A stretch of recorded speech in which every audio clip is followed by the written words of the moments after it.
Es de falta de conocimiento, pero sí hay un sector muy importante, sobre todo en las ciudades más grandes, Los Ángeles, Chicago, San Francisco, Nueva York, Seattle también sería una de las ciudades, donde realmente entienden que el fenómeno migratorio es un fenómeno, se podría decir hasta natural, ¿no?, del ser humano y del planeta Tierra, ¿no?, y que muchos migrantes realmente van a estos países más afluyentes económicamente porque tienen las oportunidades que en sus países de origen, como decía, no tienen, donde pueden ir a construir una vida y una calidad de vida que en su país de origen no van a encontrar. Entonces hay una situación donde se ve con un sentido mucho más humanista y mucho más comprensivo de la situación. Entonces sí hay muchos estadounidenses anglosajones, ciudadanos, que lo entienden y que entienden que es parte de la vida, que los migrantes se mezclan, ¿no?, se hacen parte de la sociedad, ¿no?, se convierten parte de lo que es Estados Unidos ahora sí que en su mirada completa, ¿no?, en su vida completa, pero sí hay una gran parte de la sociedad, un sector muy grande y también muy vocal, que está muy en contra de la migración, que piensa que es una invasión étnica, racial, ideológica, filosófica, y que realmente llega a tener mucho peso en las decisiones, no solamente de la parte de la sociedad y la ciudadanía, sino también las decisiones de la parte del gobierno. Oye, Javier, bueno, ya estábamos hablando acerca de los norteamericanos, más o menos desde su perspectiva, cómo ven este fenómeno migratorio. Ahora, sobre ya el tema concreto de Elvira y sobre todo para los amigos que no tuvieron la oportunidad de estar en Morelia en esta presentación, y me parece que se presentó aquí en la Ciudad de México también, en la DocsDF, exactamente. ¿Qué puedes decirnos acerca de Elvira? ¿Quién es Elvira Arellano? Elvira Arellano era ahora sí que en un origen, antes de que se suscitara la historia y el clímax y el drama y todo lo que pasó después, era básicamente una mujer de Marabatío, de Michoacán, que trabajaba como secretaria, que ayudaba en la casa con sus papás, que estaba con sus hermanos.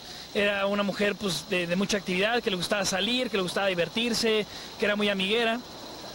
Y un día ella se empezó a dar cuenta que la situación en su pueblo, en Marabatío, y dentro de su familia, en su casa, estaba siendo muy complicada, ¿no? A su papá lo diagnosticaron con distrofia muscular, o sea que no puede caminar bien, que no puede funcionar bien físicamente, que su cuerpo siempre está como en una situación muy difícil, ¿no?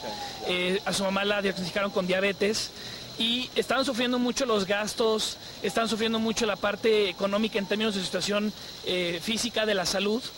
Y muchos de sus hermanos pues estaban yendo a Estados Unidos porque estaban buscando también una mejor oportunidad, estaban buscando mejores salarios, mejores oportunidades económicas. Y para Elvira entonces le pareció lógico, le pareció razonable que el siguiente paso era hacer lo mismo. Era irse a Estados Unidos, buscar un trabajo para poder mandarle dinero a sus papás y ayudarlos a sustentarlos económicamente, porque ella no podía estar ahí de una manera como gratuita, ¿no? Ella también tenía que buscar la manera de ayudar, porque ella era como la hija que buscaba dependiendo de sus papás y ya no podía sus papás sustentarla porque sus papás estaban viviendo situaciones extremas económicas y de salud, ¿no? Claro. Entonces Elvira se fue a Estados Unidos, trató de pasar una primera vez por la frontera de Caléxico, que es de Mexicali, y bueno, la detuvieron, la deportaron, no tenía un pasaporte falso.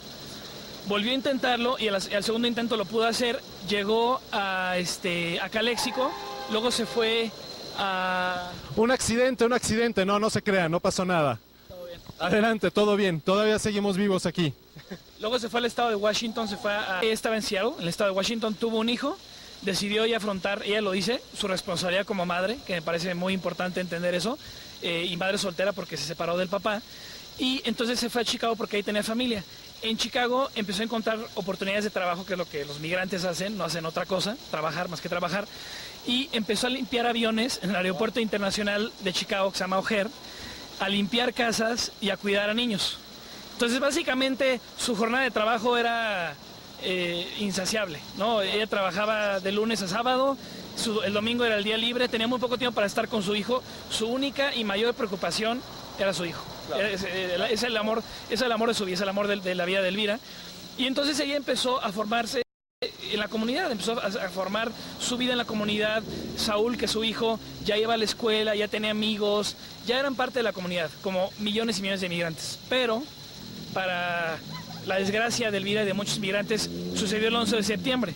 Cuando sucedió el 11 de septiembre, Estados Unidos, que es un país que por sí en su historia ha tenido una larga línea de paranoia y de miedo, y miedo a lo que no conocen y miedo a lo que no entienden, se exponenció a 1000. Entonces la paranoia de los estadounidenses explotó cuando pasó el 11 de septiembre. Entonces empezaron a arrestar a gente en los aeropuertos con la presunción de que eran terroristas. Oye, pero perdón, que te interrumpa, lo del 11 de septiembre no tiene nada que ver con Irak ni Afganistán, ¿verdad? No, para nada. No, para nada, o sea, ni... No, eso es aparte. Esa parte. Ok, sí. Y además algo que me parece chistoso que habría que mencionar, o más que chistoso, trágico, tragicómico, es que se buscaba gente como Elvira con esta presunción del terrorismo, de la sospecha, cuando los terroristas, los hombres que estrellaron los aviones en las Torres Gemelas, tenían visas que los consulados de sus países de origen les habían otorgado.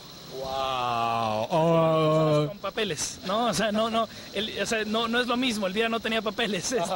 Pero bueno, esa es la parte, la paradoja de los estadounidenses, ¿no? Okay. Entonces, Elvira fue una de estas personas.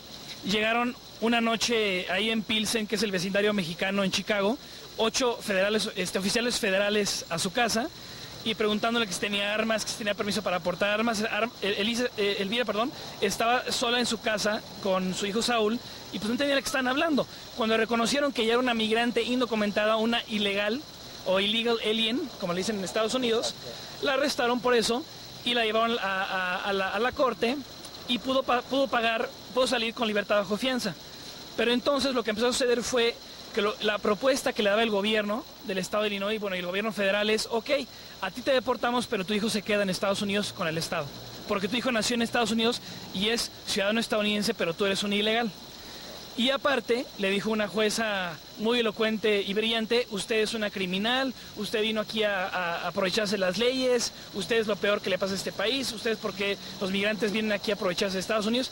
Y Elvira, que es una mujer, respondiendo a la pregunta que hiciste inicialmente de quién es Elvira, una mujer con un gran sentido de autodignidad, de autoestima, dijo: a ver, yo sé que lo que hice estuvo mal, yo sé que entrar a este país sin papeles estuvo mal, yo no lo voy a justificar nunca, pero eso no me hace una criminal. Exacto. Eso me hace alguien desesperado, eso me hace alguien que está buscando una mejor forma de vida y que va a hacer todo lo posible para hacerlo. Y además Elvira, que esta es la otra gran paradoja de la incongruencia del gobierno estadounidense, como millones de migrantes indocumentados de todo el mundo pagan impuestos y benefician a la economía estadounidense, o sea, pagan impuestos y hacen que la economía estadounidense florezca y florezca. Oye, pero entonces estos migrantes que pagan impuestos también son criminales en Estados Unidos. Exactamente, son considerados también criminales. Pero pagan impuestos. Y el gobierno estadounidense... Qué bien, el gobierno estadounidense no tiene problema para recibir los impuestos. Ahí sí les parece muy bien, ahí sí no hay ningún tipo de problema con la moral y la ética, ¿no? Entonces, Elvira Raízo se convirtió en una figura, como decía hace rato, muy importante a favor de la causa de los migrantes. Pero muy importante, porque ella empezó a luchar no solamente por su caso, sino por el caso de cientos de otros migrantes, para que no los deportaran, para que les dieran sus papeles, para que les dieran la ciudadanía. A la hora de que llegó ya el plazo, que se le acabó Elvira, de que se tenía que ir ya a México porque ya estaba deportada, decidió hacer algo sin precedente. Se metió a una iglesia en el barrio puertorriqueño de Chicago, en el barrio de Humboldt Park, el Humboldt Park Community. La iglesia se llama, es una iglesia metodista de Adalberto. Se metió a esa iglesia y decidió entrar para tomar santuario para que no la deportaran. Okay. Y eso, pues bueno, estuvo en todos los medios, rompió el precedente, rompió el esquema de todas las cosas, y a raíz de eso su figura, su leyenda se empezó a convertir más y más grande, ¿no? ¿Esto hace cuánto tiempo fue? Eso sucedió en el año 2006, mediados del año 2006. Y ella estuvo en la iglesia encerrada, sin salir ni una vez, porque había agentes federales del Homeland Security esperando afuera para que saliera. Estuvo exactamente un año. Ella salió a mediados del año 2007. Correcto. Amigos, vamos a un corte más y en un momento regresamos ya con la conclusión de esta entrevista. Gracias.